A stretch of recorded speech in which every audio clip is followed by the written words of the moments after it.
अस्सलामुअलैकुम। कैसे हैं आप सब लोग? उम्मीद है खैरियत से होंगे और ये भी उम्मीद करती हूँ कि आप अपना जमात पंजुम का उर्दू का काम जो है वो बाकायदगी से कर रहे होंगे। तो चलिए अब हम आज का वीडियो नंबर 5 का काम शुरू करते हैं। तो चलिए सबसे पहले हम अपना साबका आदा देखते हैं कि जो हमने पिछली वीडियो में सफ़ा नंबर 10 और सफ़ा नंबर 11 करना था वो हमने कैसे करना था। तो चलिए पहले हम जो हमारा घर का काम था साबका उसको देखते हैं, जो उसके सही जवाबात हैं। आप इसको अपने साथ देख चेक करेंगे कि आपने ये घर का काम जो है वो दुरुस्त किया है। अलिफ है, कली चटकने का मतलब है कली खिलना, इसके सामने आप ये टिक का निशान लगाएंगे। दूसरा सवाल है हिकमत के मायने हैं दानाई, दानाई के सामने टिक लगाएंगे। तीसरा आपका सवाल है शुक्र के मायने हैं और इसका है एहसान मानना, इसके सामने आप इसका टिक लगाएंगे। सफ़ा नंबर 11 पर ये आपका घर का काम था। ये देखिए आपने ये काम ठीक किया है। शक्ल की जमा है शक्लें, कली की जमा है कलियाँ, आँख की जमा है आँखें, चीज़ चीज़ें, शय अशिया, चिड़िया चिड़ियाँ। अब इनके मिसरे देख लें। अच्छी शक्लें दिखाईं उसने, नन्ही कलियाँ चटक रही हैं, रोशन आँखें बनाईं दो दो, रोशन चीज़ें बनाईं उसने, छोटी बड़ी जिस कदर हैं अशिया, छोटी चिड़ियाँ फुदक रही हैं। आपने अपना ये जो साबका घर का काम था वो आपने देख लेना है कि वो आपने ठीक किया है। और हमारा आज का उन्वान जो है वो बुक वर्क पर सवाल नंबर 5, 7 और 8 है। हमारे आज के तदरीसी मकासद हैं कि किताब पर तुलबा जो हैं सवाल नंबर 5, सवाल नंबर 7 और सवाल नंबर 8 सफ़ा नंबर 11 और 12 पर दुरुस्त तरीके से हल कर सकें।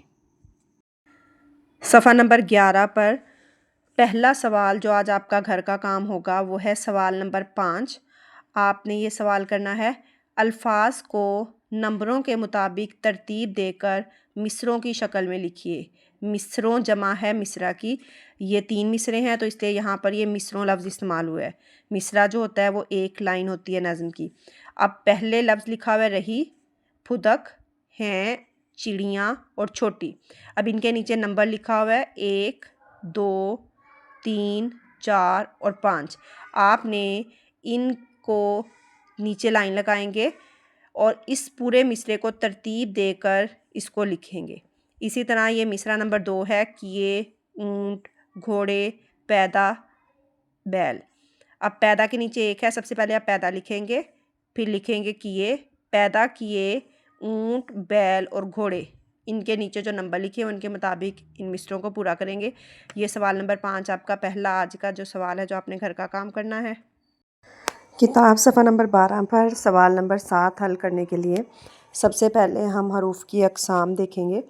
सबसे पहले हरूफ की जो हमने हरूफ की अक़साम में से पहली किस्म देखनी है वो है हरूफ जार। हरूफ जार वो हरूफ होते हैं जो इस्म को और फ़ेल को आपस में मिलाते हैं। अब इस्म कहते हैं नाम को और फ़ेल कहते हैं काम को। अब ये हरूफ जार इस्म को और फ़ेल को किस तरह से मिलाते हैं आइए एक मिसाल के ज़रिए देखते हैं। ये एक मिसाल है अली ने खाना खाया। अब अली इस जुमले में इस्म है और खाया जो है फ़ेल है। अब ने जो है वो हरूफ जार में से एक हर्फ है जिसने अली को और खाना खाया को मिलाया है, तो ये हर्फ जार है ने। अब दूसरी जो किस्म है वो है हरूफ अत्फ़। हरूफ अत्फ़ वो हरूफ होते हैं जो दो इस्मों को या दो जुमलों को मिलाने के लिए इस्तेमाल होते हैं। मतलब दो इस्मों को आपस में मिलाते हैं और दो जुमलों को आपस में मिलाते हैं। तो चलिए इसको जो है वो इसकी एक मिसाल से समझते हैं।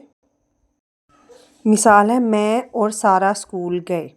इसमें मैं भी इसमें है और सारा भी इसमें है। अब इस और ने मैं और सारा को मिलाया है तो ये और जो है वो हर्फ अत्फ़ है जिसने दो इस्मों को आपस में मिलाया है। अब इसी की एक मिसाल और है अली ने खाना खाया और चाय पी। अब अली ने खाना खाया एक अलहदा जुमला है, चाय पी एक अलहदा जुमला है। अब इन दोनों जुमलों को आपस में मिलाया और ने, तो और जो है वो फिर हर्फ अत्फ़ है। अब इसी जुमले को अगर हम एक और तरीके से देखें तो इसमें हरूफ जार में से भी एक हर्फ का इस्तेमाल हुआ है, अली ने खाना खाया। अली इस जुमले में इसमें और खाना खाया जो है वो फ़ेल है। अब इस्म और फ़ेल को मिलाया ने, तो ये हरफ जार है। अब इसी जुमले में हरफ जार और हरफ अत्फ दोनों का इस्तेमाल हुआ है। हमारी तीसरी जो किस्म है वो है हरूफ ताज्जुब। ताज्जुब का मतलब होता है हैरत में डालने वाली बात, हैरान, हैरत। तो हरूफ ताज्जुब वो हरूफ होते हैं जो किसी अजीब चीज़ को देखकर, किसी चीज़ पर जब हम हैरान होते हैं तो उस वक़्त जो हरूफ इस्तेमाल किए जाते हैं वो हरूफ ताज्जुब कहलाते हैं। तो चलिए इसकी मिसाल देखते हैं। अरे वाह कितना सुहाना मौसम है। इसमें अरे वाह जो है वो हरफ ताज्जुब है और इसके बाद जो अलामत लगी गई है वो अलामत ताज्जुब की है। अब हम बुक पर इन तीनों हरूफ की अक़साम को देखते हैं। बुक पर हरूफ जार, हरूफ अत्फ़ और हरूफ ताज्जुब की तारीफ़ देखने से पहले ये चंद हरूफ जार, हरूफ अत्फ़ और हरूफ ताज्जुब देखते हैं।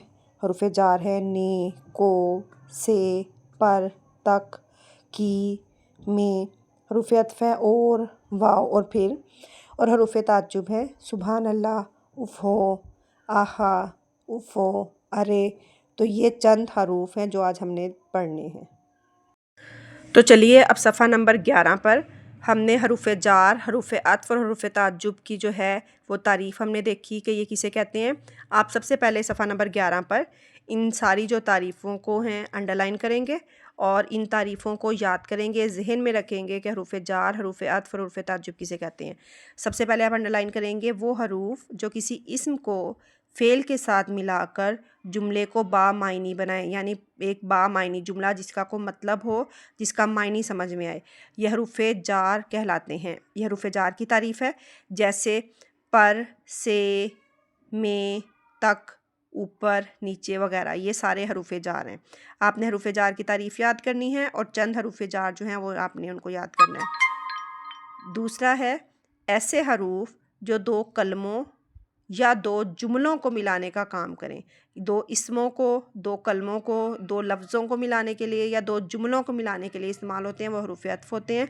इसको अंडरलाइन करेंगे, जैसे और, वाओ, फिर वगैरह। ये चंद हरूफ अत्फ़ हैं, आपने इनको भी याद करना है।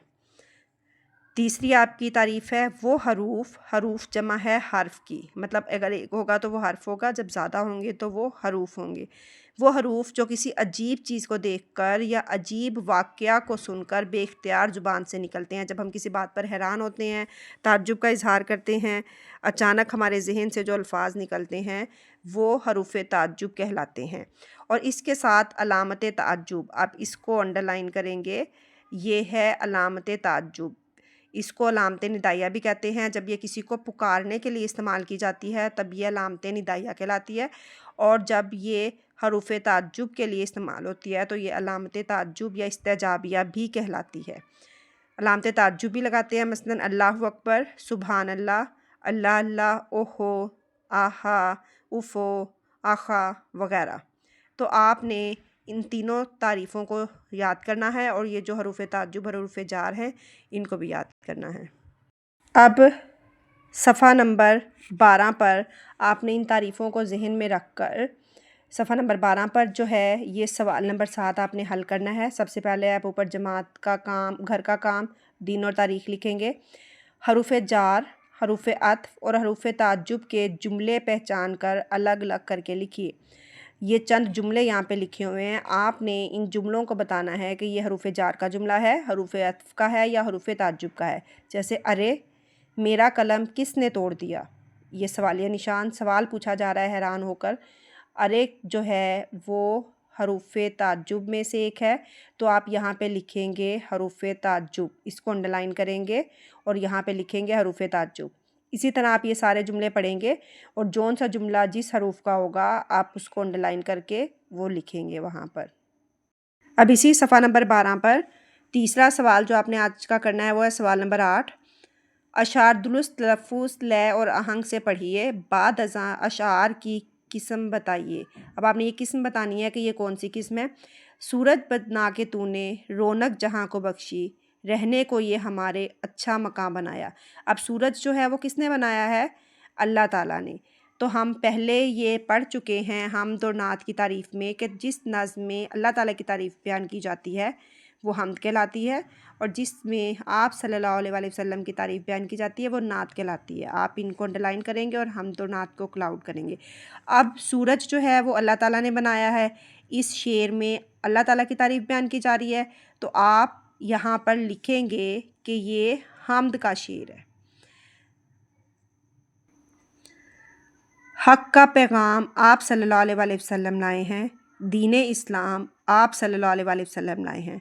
तो यहाँ पर आप सल्लल्लाहु अलैहि वसल्लम यानी हज़रत मोहम्मद सल्लल्लाहु अलैहि वसल्लम की तारीफ़ बयान की जा रही है, तो इसलिए ये नात है। आप यहाँ पर ये लिखेंगे नात। ये सवाल नंबर 3 जो है आपने घर का काम करना है। उम्मीद है कि आप ये तीनों सवाल बहुत सोच समझकर और अच्छे से साफ़ सुथरी लिखाई में काम करेंगे। Thank you so much. अल्लाह हाफिज़। हमारा आज का घर का काम है, आपने किताब सफ़ा नंबर 11 पर सवाल नंबर 5 हल करना है और किताब सफ़ा नंबर 12 पर सवाल नंबर 7 और 8 हल करना है।